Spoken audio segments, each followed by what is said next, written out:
Como dice Robert Greene, autor de libros como el bestseller Las 48 leyes del poder o Mastery, no puedes llegar a tener un conocimiento amplio de una disciplina con atajos. Llegar al nivel de Mastery en cualquier campo lleva tiempo, salvo por una excepción. Y es que sí que puedes acelerar la adquisición de conocimiento si hay alguien que te indica en la dirección correcta en la que debes ir, para no perder tiempo en entender o en leer determinadas cosas que a lo mejor no te van a servir o que la utilidad marginal de lo que te va a servir es baja. Y por eso se me ocurrió hacer este vídeo, para enseñarte en qué cosas no te deberías fijar. Te voy a enseñar algunos tipos de compañías en las que no deberías invertir, al menos si estás empezando, y cómo identificar este tipo de compañías. Bienvenido a The Investing Corner. En primer lugar están las reestructuraciones. Estas maravillosas compañías que tantos dolores de cabeza les han dado incluso a los inversores profesionales, porque en las reestructuraciones puedes multiplicar tu dinero por varias veces, si te sale bien. Y la probabilidad de acertar es razonablemente baja. Ahora veremos por qué. Y siempre hay alguien que te tienta con alguna reestructuración, o tú descubres alguna, y te dejas llevar y la miras porque crees que vas a ganar mucho dinero. Y al final la realidad es que no suelen salir como las tienes tú en tu cabeza. Con una historia de reestructuración me refiero al proceso que sufre una compañía al transformarse. Por ejemplo, de no generar caja a generarla. O la posibilidad de darle la vuelta a alguno de los negocios o a algunos de los negocios que tiene una empresa, de darle la vuelta de no ganar dinero a ganarlo. Esto se debe porque estos negocios generalmente están teniendo problemas para crecer. El top line, los ingresos no van bien. No suele ser un problema tanto de costes, sino que los ingresos no acaban de tirar. Este es el caso de ThyssenKrupp. Es una compañía que ya he comentado alguna vez en el canal y el tema es que se metieron con varios negocios distintos entre sí y muy intensivos en capital y no acababan de ir bien, solo iba bien uno de los negocios y lo acabaron vendiendo. Acabaron vendiendo el buen negocio y el recurrente para poder generar mucha caja y poder reestructurar la otra parte del negocio. Pero la parte del negocio que se quedaban no era muy buena. ¿Y por qué se puede ganar mucho dinero en estas empresas? Porque las acciones de estas compañías han caído mucho, es decir, el valor de esa empresa es muy bajo. Y no me estoy refiriendo solo a los múltiplos de cotización. No podemos verlo solo por los múltiplos de cotización porque esos beneficios, esos earnings, estarán muy deprimidos. Y entonces el múltiplo de cotización podría no llegar a salirte muy bajo. Pero el valor, lo que vale esa empresa, como han caído mucho las acciones, vale muy poco. Por lo que a poco que la visibilidad de que los resultados de esa empresa vayan a mejor, con que haya un poquito de visibilidad, entonces las acciones comienzan a revalorizarse mucho y muy rápido. Entonces, ante estas perspectivas, ¿por qué es menos probable acertar en este tipo de inversiones? Porque está claro que esa empresa tiene problemas. Las acciones no caen porque sí. Y tú no solo tienes que acertar que esa compañía va a ir a mejor, sino además tienes que acertar el timing. Tienes que entrar en las acciones, tienes que ser accionista en el momento correcto. Porque si entras demasiado pronto, puede ser que aunque tengas razón en tu tesis de inversión, puedes incluso perder dinero. Y te explico por qué. Imagínate que entras demasiado pronto en una acción que no para de caer, que sigue cayendo, pero tú tienes la idea de que es una compañía en reestructuración y en algún momento va a volver a subir. Puedes tirarte 3 meses, 6 meses, 2 años, 3 o 5 años hasta que la compañía se reestructure. Por lo tanto, te has podido pasar con las acciones cayendo o de forma errática durante todos esos años. Y cuando por fin sacan adelante el plan estratégico que tú tenías en la cabeza y que efectivamente el management de la compañía lo logra emplear, las acciones comienzan a subir. Pero como has estado tanto tiempo perdiendo dinero o no ganándolo porque las acciones han estado de forma lateral, entonces a poco que empieces a ganar un poco de dinero o incluso que dobles desde abajo del todo, es decir, que desde que tú compraste más o menos te quedas razonablemente igual, lo más probable es que empieces a vender las acciones, porque lo que no quieres es problemas. Ya has estado durante varios años aguantando todos los problemas de la compañía y entonces puede darse el caso de que no materialices ese plan estratégico que tenías en la cabeza y que realmente si hubieras esperado más tiempo se habrían revalorizado las acciones mucho más, se habrían multiplicado igual por 5, por 7, por 3 o por 10. O incluso a veces por más. Y ese es el problema, que ya no es solo la dificultad de acertar que esa empresa va a ir a mejor, sino tienes que acertar el momento en el que entras, tienes que detectar un catalizador que te hace entrar, y no es tan fácil, porque normalmente cuando ya las acciones empiezan a subir, cuando ya hay un catalizador, las acciones ya han subido, y entonces dices, bueno, ¿me subo ahora a esta historia de reestructuración o todavía me espero más? ¿Y cómo identificas este tipo de compañías? Hay 3 formas de identificarlas. Bueno, hay más, pero hay 3 principales. La primera es que genere un free cash flow negativo o errático. Puede ser que algún año haga un free cash flow un poco positivo, puede ser porque el working capital se le ha dado la vuelta, pero generalmente no suelen generar mucha caja. En segundo lugar, porque normalmente este tipo de compañías tienen el equity de la empresa, el equity del balance de la compañía, suele ser negativo o muy pequeño. En este vídeo de aquí te explico la relación entre las 3 cuentas anuales principales. Y es que la principal relación entre el income statement y el balance es que el beneficio neto, el net income, puedes o repartirlo en forma de dividendos o buybacks o reinvertirlo dentro de la empresa. La parte que reinviertes se va a incrementar el equity, por lo que si tú tienes un net income negativo, eso irá reduciendo el equity. Por lo que si tienes varios años y acumulas varios años de pérdidas de net income negativo, de beneficio neto negativo, puede darse el caso de que el equity de la compañía te lo vas comiendo, es muy pequeño o puede incluso ser negativo. Esto no quiere decir que la empresa esté en quiebra, porque la empresa no se está financiando con el dinero que genera la propia empresa, del negocio, de operar el negocio, pero sí puede financiarse de otra forma. Puede pedir deuda, puede emitir bonos, puede pedir un préstamo al banco o puede hacer ampliaciones de capital, así que puede no estar quebrada. Y atento a esto, porque esta es la razón por la que podemos encontrar este tipo de compañías con ROEs muy altos. ¿Por qué? Porque el equity de esa empresa es muy pequeño. Puede ser que esa empresa esté saliendo de esa reestructuración y venga de un equity negativo a un equity un poquito positivo, con un net income ya más grande, por lo tanto el ROE, que es net income entre el equity, entonces es muy alto. Y ese ROE, evidentemente, se tenderá a normalizar. Conforme vayan generando beneficio, el equity va subiendo, que es el denominador. Y la tercera forma de verlo es que los márgenes de beneficio pueden ser también erráticos. Pueden ser un poquito negativos, luego otro año un poquito positivos, luego son planos. Y no hay que confundir historias de reestructuración que no ganan dinero con compañías que van bien, pero que no ganan dinero todavía.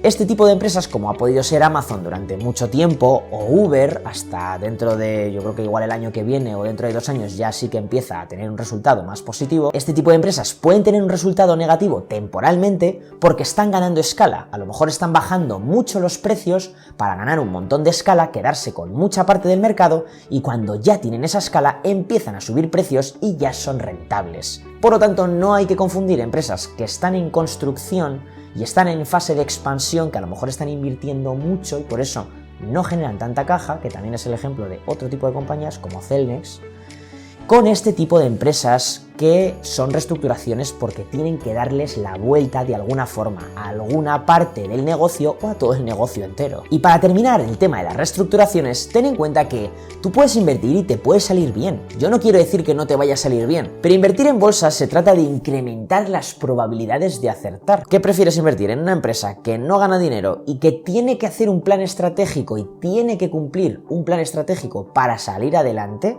cuando a lo mejor no tiene ni siquiera caja, a lo mejor tiene deuda y le puede costar mucho salir adelante? ¿O prefieres otra compañía que ya tiene su modelo de negocio completamente hecho, ya funciona en muchos países y lo único que tiene que hacer es seguir con esa estrategia una y otra vez en otras geografías, aplicando a otros verticales, ampliando ese negocio a otros verticales? Lo único que tiene que hacer es replicar ese negocio, pero ya gana dinero, ya genera caja. Por lo tanto, ¿dónde es más fácil invertir? ¿Dónde es más fácil ganar dinero? El segundo tipo de empresa en la que no deberías invertir, al menos al principio, es aquella que tiene un negocio que está presente en un sector con una tendencia estructural decreciente. Es decir, que el mercado en el que opera esa empresa cada vez es más pequeño. Ejemplos de esto pueden ser la compañía que se dedica a fabricar motores diésel o, por ejemplo, empresas de periódicos físicos. Por muy barata que tú veas esta empresa, estas compañías suelen decrecer, suelen tener crecimientos negativos, de poco, de a lo mejor del 1 o el 2%, porque a lo mejor incluso roban un poquito de cuota de mercado, porque piénsalo de esta forma. Al final nosotros como inversores queremos empresas que vayan valiendo más en el futuro. ¿Y cómo se consigue esto? Incrementando los beneficios, que el beneficio de esa empresa cada año sea mayor. Y esto teniendo en cuenta manteniendo el resto de variables constantes, es decir, que los retornos de esa empresa, el ROCE o el ROE, no van para abajo, sino que se mantienen o incluso suben. Por lo tanto, es más fácil que esa empresa pueda invertir en un mercado que crece, cuya demanda cada vez crece año a año, que en un mercado en el que la demanda no crece o incluso decrece. ¿Vas a invertir en un mercado que cada vez es más pequeño? Lo razonable es que no inviertas. Y es más, que no tengas esa capacidad de crecer. ¿Dónde tienes más capacidad de crecer? En un mercado, que lo contrario, que crece todos los años. Como puede ser una compañía que esté orientada a la electrificación. Una compañía que esté orientada al outsourcing. Cada vez más compañías hacen outsourcing de tareas que no son su negocio core. Tareas más de back office o de middle office que las delegan. Y eso es una tendencia estructural. Por lo tanto, si encuentras una compañía que se dedique a hacer esto, pues puedes tener más probabilidades de que esa empresa vaya a crecer en el futuro. La forma de identificar este tipo de compañías es meterte en las presentaciones de resultados de la compañía, y más en concreto en las presentaciones institucionales, en las Investor Presentations o en los Capital Markets Day. En los Capital Markets Day, en los CMDs, CMDs, ahí te presentan los planes estratégicos de las compañías y ahí tienes mucha información.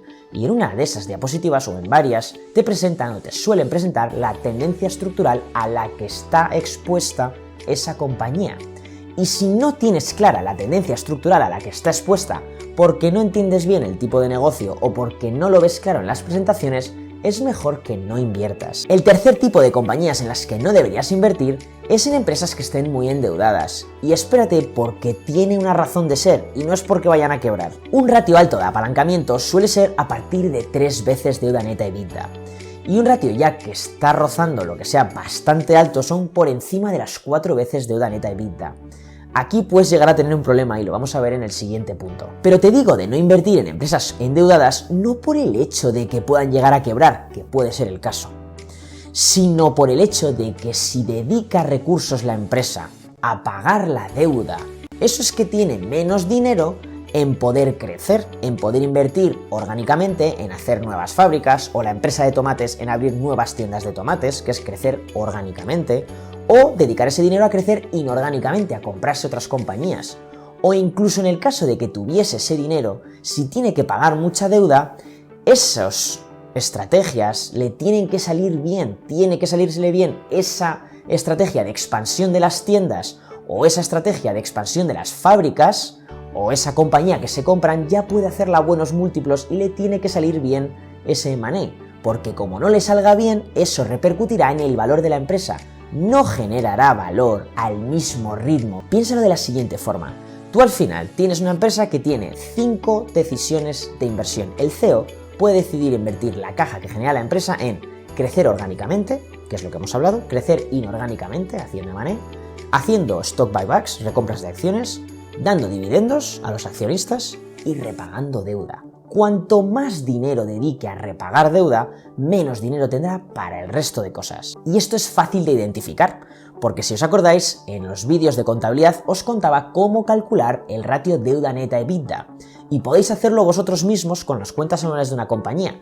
Pero si no tenéis el tiempo o no queréis hacerlo, hay algunas webs donde ya te viene calculado. A lo mejor no te viene calculado el número fino, como lo calculamos en el curso básico que he colgado, pero sí que te viene un ratio razonablemente bien aproximado a lo que puede ser la deuda de la empresa.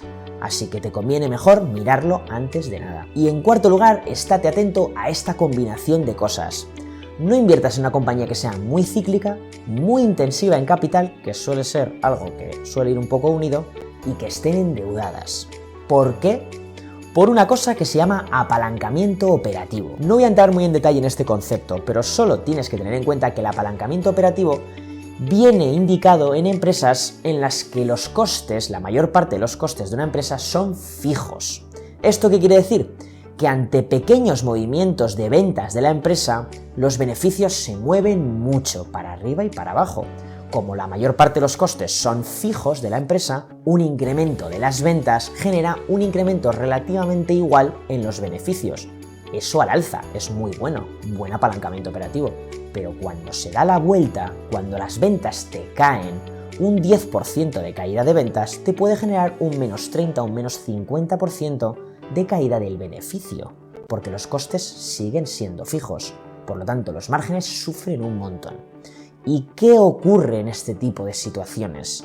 Pues si la empresa tiene caja neta, puede no llegar a haber ningún problema, pero si está endeudada y te cae mucho el beneficio cuando vas a calcular el nuevo ratio deuda neta EBITDA, entonces como el EBITDA se te ha caído, el ratio sube de 3-4 veces a 7, 8 o 9 veces. Y este es uno de los problemas que, por ejemplo, ha tenido la compañía Grifols, que algunos de vosotros conoceréis la empresa, es una compañía española que es muy buena, es de mucha calidad y puede ser una buena oportunidad de inversión, no digo que no, simplemente hago referencia a este incremento del apalancamiento que se genera por la caída del beneficio. Y esto suele ocurrir sobre todo en empresas muy cíclicas. Si eres muy bueno y puedes adelantarte al ciclo, entonces te la puedes llegar a jugar. Pero mi opinión es decirte que no inviertas en este tipo de compañías, porque no es tan fácil detectar cuál es el ciclo de capital de ese sector. Tú puedes determinar que existe una diferencia entre la oferta y la demanda y por lo tanto en algún momento eso acabará confluyendo. Y estos suelen errar incluso mucho los inversores profesionales y te pongo un ejemplo real. En 2013 la diferencia de valoración de compañías mineras y del resto de la bolsa ya se empezaba a alargar. Y si tú hubieras invertido, como algunos inversores habían invertido en 2013 en este tipo de compañías, veías como de 2013 a 2020 la bolsa no paraba de subir y tus compañías caían o se quedaban igual. Por lo tanto son 7 años, 7 u 8 años que te has pasado parado, mientras la bolsa no ha parado de subir. Y eso, aunque parezca muy fácil, no es tan fácil de aguantar, es muy complicado. Y algunos inversores profesionales no aguantan, algunos otros sí que han aguantado y lo han hecho fenomenalmente bien. Pero si tú has tenido la suerte de invertir hace un año o hace 2 en este tipo de compañías y te ha ido muy bien, puedes pensar que eres muy inteligente y que lo has hecho muy bien. Pero te puedo asegurar que cuando venga el siguiente ciclo, lo más probable es que no aciertes tan bien el timing y entonces no ganes dinero durante mucho tiempo. Puede ser que sea corto o puede ser que no. Solo te quiero prevenir que es más complicado de lo que parece. Adivinar el ciclo. Ya te digo, tú puedes adivinar que hay una diferencia entre oferta y demanda y que eso en algún momento confluirá, como será el caso, como ha sido durante toda la historia y seguirá siendo. Pero no te creas que es tan fácil acertar el timing que cuando tienes que entrar en esas compañías. Por lo tanto, de nuevo, tenemos que incrementar las probabilidades de acertar, es mejor quedarnos, al menos de momento, fuera de ese tipo de compañías. ¿Y cómo identificas ese tipo de compañías? Pues más o menos lo he dicho, con sectores muy cíclicos, como mineras o petroleras, ese tipo de compañías. Hay más, pero bueno, principalmente quédate con estos. Y hasta aquí ha llegado el vídeo. Espero que te haya gustado, que realmente te haya podido servir. Y si tienes dudas, déjala en los comentarios y las responderé. ¡Hasta la próxima!